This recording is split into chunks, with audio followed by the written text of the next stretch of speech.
Yes, I am aware that the stories I'm going to cover today are kind of old news, but I had a horrible migraine for some week and change and I didn't get to talk about these things, so let's talk about these things.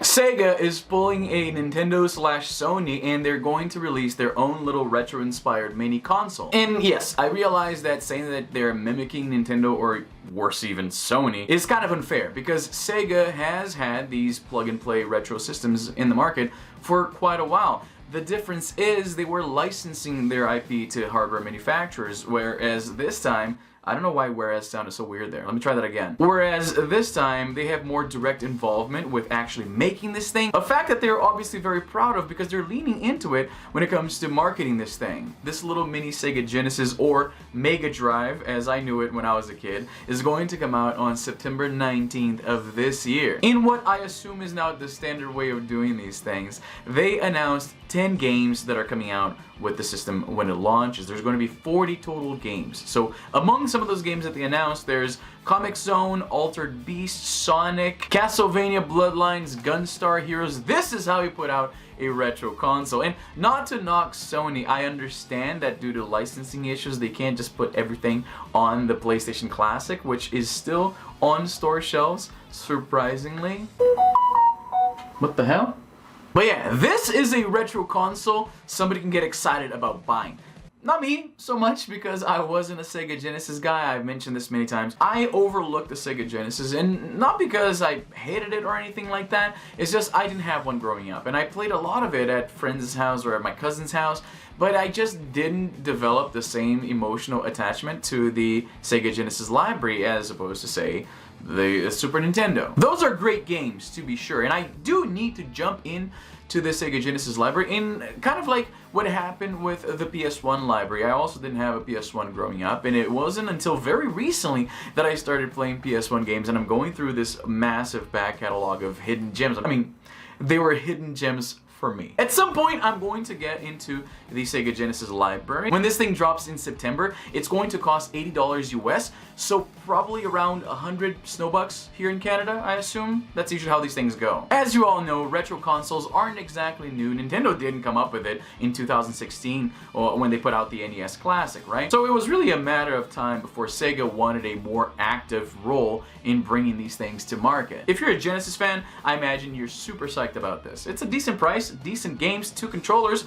What's there not to like? Now let's move on to Google Stadia. Stadia, formerly known as Project Stream when it was running on beta back in 2018, is Google's game streaming service. It was showcased at GDC about a week and a half ago, but again, I couldn't talk about it, so let's talk about it now. I know it's old, but I have some thoughts and feelings about this thing. It's been described as a Netflix of games, which sounds like a great idea, but they didn't really talk about how that's going to work out, like logistically. Are you going to buy the games outright? Are you going to be renting them indefinitely? Do you have to pay the subscription, then buy the games, then rent the games? Or are there going to be both options? They didn't really talk about that, and that's usually not a great sign. Basically, if you have a computer or a tablet or a phone with internet access, and here's the key, fast enough internet access, you will be able to play virtually on any device, virtually anything. And I say virtually because, yeah, any game could run on this, but there's no word exactly on which games are coming out, which companies are on board with this. And being a huge company like Google really helps bringing partners onto your projects like this. But the fact that they didn't have a whole bunch of games and companies to announce just yet isn't that exciting. The way this works, though, is pretty revolutionary. You could be watching a YouTube video, one of your favorite creators playing a game or streaming a game. There's going to be a button where you can click, and if you have a Stadia account, it's going to take you right to the game. And if they're playing online, a multiplayer game, you'll be able to play with them. So that could be like a membership perk if somebody's a big creator and they want to reward people who subscribe to their channel. You can play with them like live right then and there. Today, like if I'm streaming a game on my PS4 or even on my computer, it's a little more complicated to get people who are watching to join the game. So this will be, if it works the way Google says it's going to work, it's going to be pardon the pun, game-changing. This also makes me think that YouTube creators are going to drive so much revenue to Stadia and to game developers, because remember how it used to be that some game developers didn't like when you use their footage or when you feature their games for some stupid reason? Nintendo! Can you imagine how much revenue creators are going to generate by just streaming games that people then want to play with them? Of course, there will be challenges. We're talking about streaming a game over the internet, and basically what's happening is that your computer locally or your tablet or your phone, they're not running the game, they're running essentially a video, an interactive video of that video game which is being played on their servers remotely. If your connection is not good enough, forget it. It's not going to work for you. As somebody who values portability sometimes more than anything else, the idea that I'll be able to play these games using the service on, say, my phone, paired to a Bluetooth controller, is actually pretty interesting. I like that idea very much. That has always been the dream, right? To be able to take my games wherever I go. So this, in a way, if I want to be optimistic about it, seems like finally the realization of that idea, of that concept. But of course, there are problems. Namely, latency. It's not every internet connection is going to work for this. And not only that, but this project is stuck in a Schrodinger's cat type situation where Google is pretty much the only company that's big enough, that has the manpower, that has the money to make something like this work. And at the same time, they are also known as a company that has all these crazy projects and all these little side things going on that don't really work in the end and just get abandoned.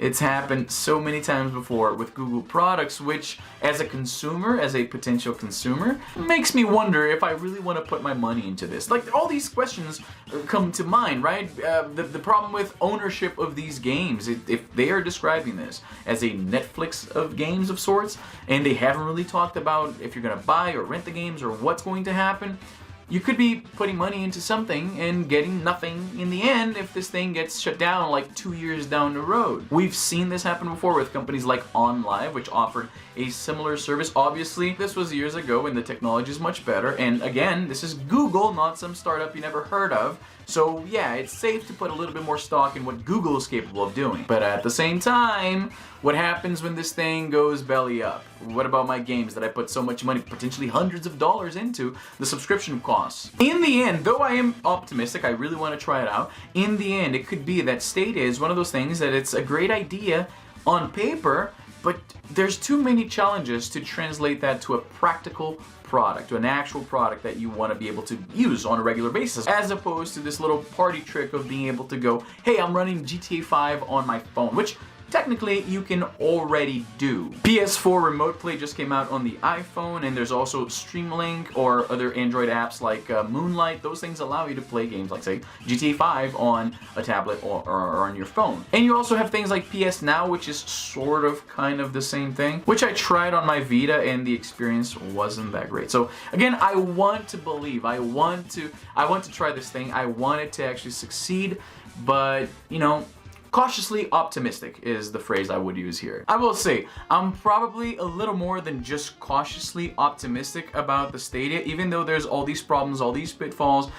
Google has a history of not actually delivering with these services. They end up just kind of giving up on them. I'm still very hopeful that this could mean a completely new future of gaming. Think of all the people who could come into gaming that normally wouldn't drop, say, $300 or $400 into a system, into a dedicated system just to run games. If everybody could run anything on any computer they have, this will probably, if it's successful, be built into televisions going forward, just the same way like you have Chromecast on TVs today. So if anyone, anywhere, using any device could play any game whatsoever, think of what this could do to video games as a whole. And yes, I do understand that not everybody will have the connection speed necessary to make this work, but I think a good enough chunk of people would. So yeah, I guess I'm more than just cautiously optimistic about the Stadia. Can you imagine a day when perhaps we look at owning a physical dedicated device, a piece of hardware just to run games, and we look at that like it's a weird, outdated concept? Something to think about. Man, it feels good to be able to do this again. I miss you guys so much. So what do you think? Are you going to be picking up a Sega Genesis Mini? What do you think about the Google Stadia? Is there potential there, or